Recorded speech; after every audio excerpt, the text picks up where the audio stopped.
with, I guess it's a lesser Godard film, perhaps, than like Breathless and Contempt and maybe Weekend. Um, I mean, Godard was a prolific, I think he's still kicking around. He's a pretty prolific director. He's made lots and lots of films, and I cannot say that I'm a in any way um a completist or even a, well, look, every time I enjoy his films. Most of the time, there have been some films I've attempted to watch, especially um, his more obtuse kind of cinema. Uh, what's the word? Experimental cinema type um, projects have been very difficult to get through. Um, that said, his probably one of my favorites was from the '80s called Hail Mary, which was like a modern retelling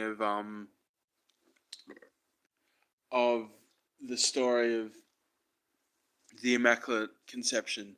But that's not what I'm talking about. I am talking about his 1965 film Pierrot Le Fou. Pierrot Le Fou. I'm not Pierrot. I'm Ferdinand. Um, Shot in just like the most glorious Technicolor. Um, and I'll just, yeah, I don't know what it is, but I'll show you the cover. Um, and you just see that's the kind of vibe. Um, just the most magnificent kind of art direction, I guess. Like the way just beautiful in that kind of classic 60s Technicolor print with just vibrant blues and greens and yellows and reds. Um, it's just really a feast for the eyes, I must say. Um, and well, it stars John Paul Belmondo and Anna Karina. Belmondo, of course, being I don't know. I mean, he was the star of Breathless, and I'm sure he did other films with Godard. So he really is kind of like he was sort of like how Fellini used Marcello Mastroianni a lot, and Belmondo was kind of his Mastroianni, I guess. Anyway, yeah, this is a really just I didn't know. All I really knew about this film was that a friend slash acquaintance of mine at college, it was her favorite movie, and she was a pretty wacky dude. So I figured, I got a copy of this maybe a year or two ago, and never got around to watching it. Um, but basically, that was my understanding of this film. That it was a favorite of Mia's. So yeah, look, it is a really just a wacky film. Lots of pastiche. As I say, my understanding of postmodernism is that it involves pastiche and like interweaving of different mediums. Um, Not parody, I guess, but not self-reflection, but self-reference. There's moments of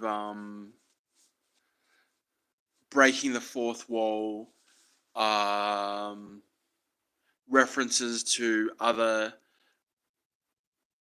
people in the film of film culture, like Samuel Fuller at the start, and then Laszlo Kovacs, who I believe was a cinematographer. I can't like Laszlo Kovacs. is a really he must have been a cinematographer.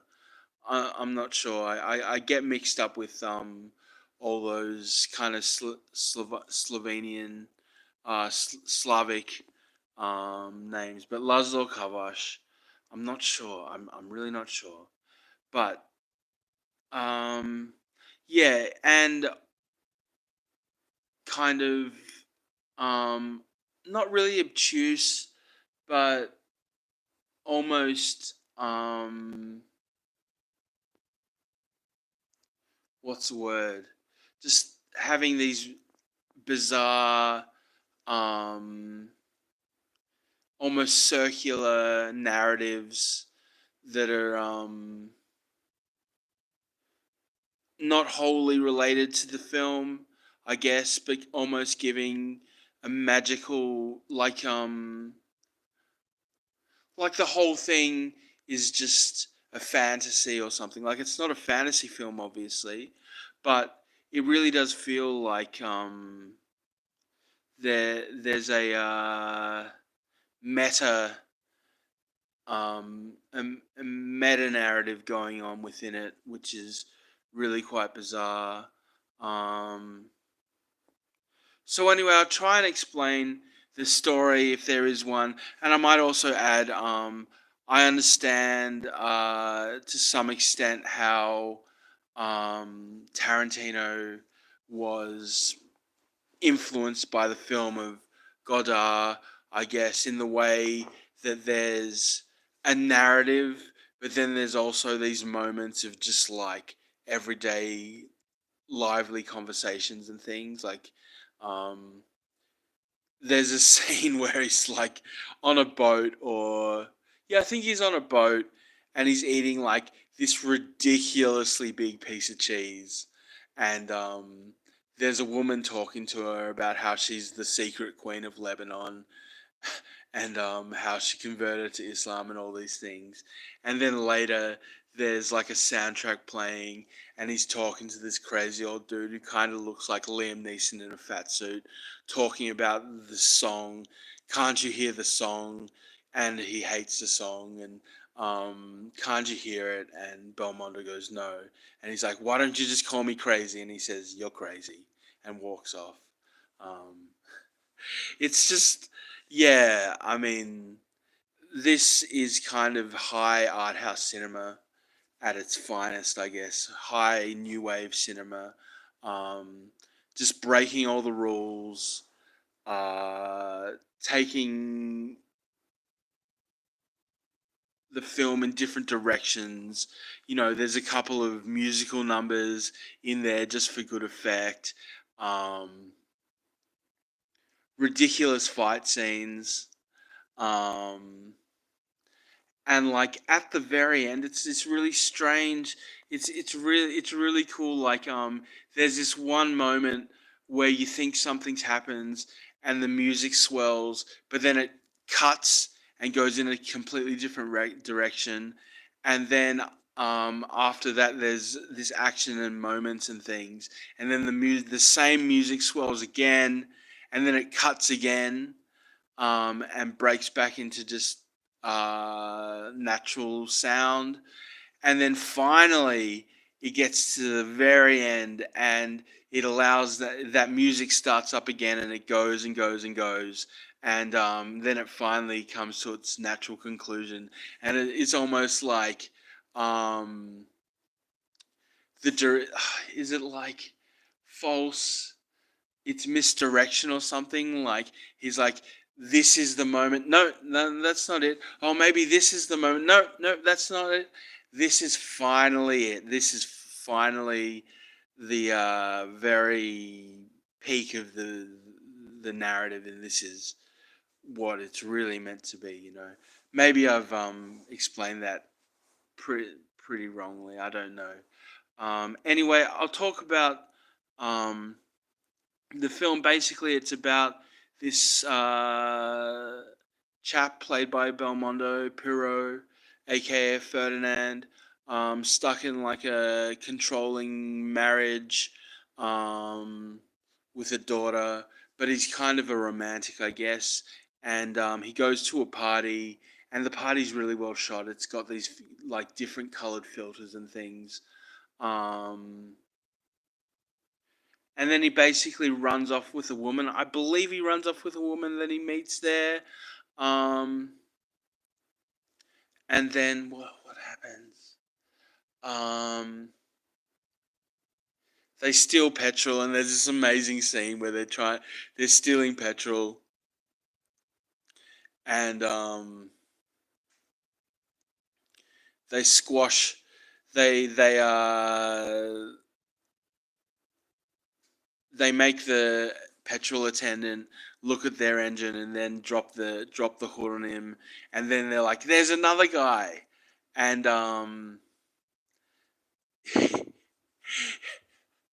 it's hilarious. Basically, the woman talks to him and then pops him in the back, and he falls over. And then they're like, "There's another one!" And he runs out of the station and starts boxing with Pierrot. It's pretty nice. And then they drive away, and um, then there's this bizarre kind of meta scene where they're talking with different people about what they do and things. And I guess they're meant to be the extras in the scene, because the next scene they drive their car up to this um, space where there's like this. They're like, let's pretend we're in an accident, and then it pans in, and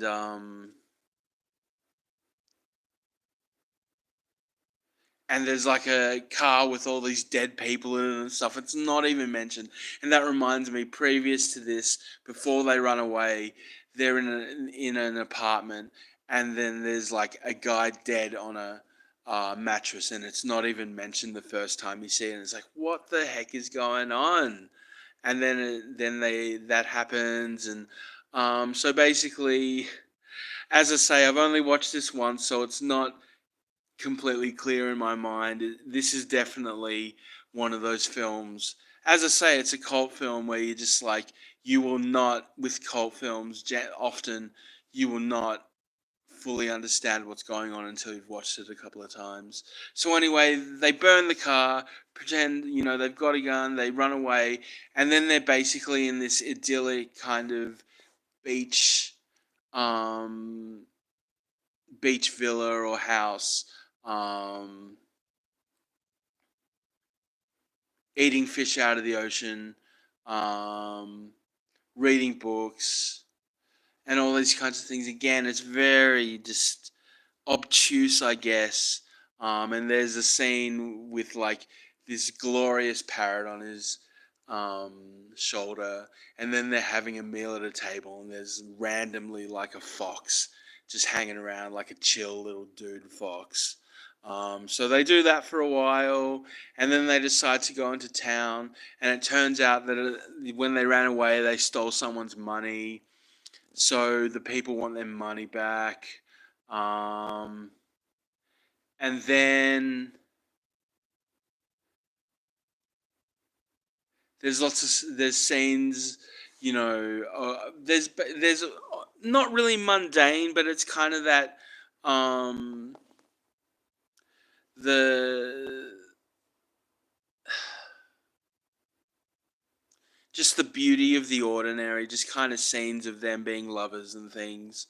Um, but then, as I say, um, not as I say, but basically in the end, I can't read that. I'm not Japanese, but thank you for mentioning. Basically, the woman takes off and says she'll be back and goes off on a boat. Um, he follows her on another boat and finally gets there. And then randomly, there's like a shootout, and he kills her. And then finally, he Oh, that reminds me. There's a moment where, like, there's also comment. I guess there's meant to be commentary about the Vietnam War and things as well. But basically, it ends with him wrapping dynamite around his head after painting it blue, and then he lights it on fire, and he's like, "Oh shit, what have I done?" And then it pulls back to a shot of like a big explosion, and then there's a bit of narration as it pans across onto the ocean, and that's the end of the film. As I say, it's a bit difficult to explain everything because I've only watched it once, but I would definitely count this as a cult film because it is just so weird, and not like in a um, theater of the grotesque kind of John Waters way. It's in a very artistic, um, yeah, postmodern, I guess is the best way to describe it, because this is at pretty much at the very height.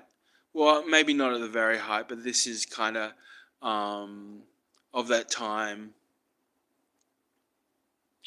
where they were trying. The French New Wave was subverting the norms of classic cinema in many ways. And as I say, there's just all these um, moments within it, like cuts to shots of art, of writing in a diary, um, moments where it's like the music swells, and then it just cuts abruptly. Um, so yeah, look, I don't have much else. I definitely have to watch this again. I don't know if I'd talk about it again, but maybe I'll have a round two on this film at some point. But Pierrot Le Fou, Jean-Luc Godard, 1965, 105 minutes. Um, Definitely a bit slower. It takes a while to get in, and you've got to pay attention.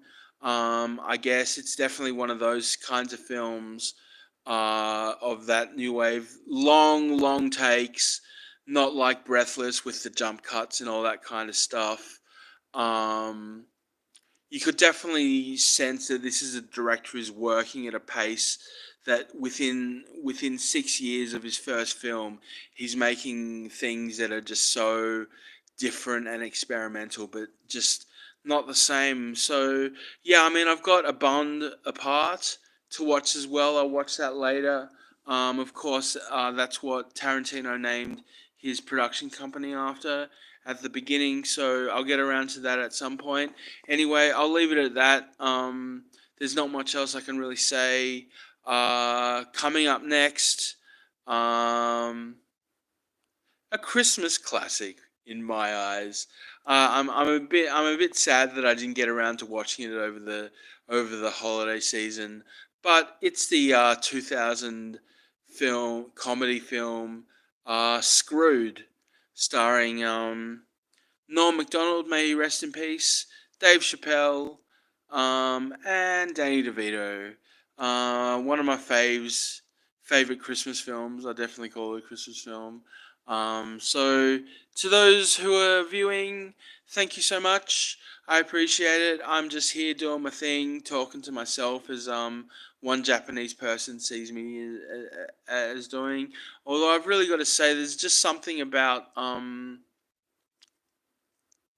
streaming that just makes it easy. It doesn't feel like I'm talking to myself.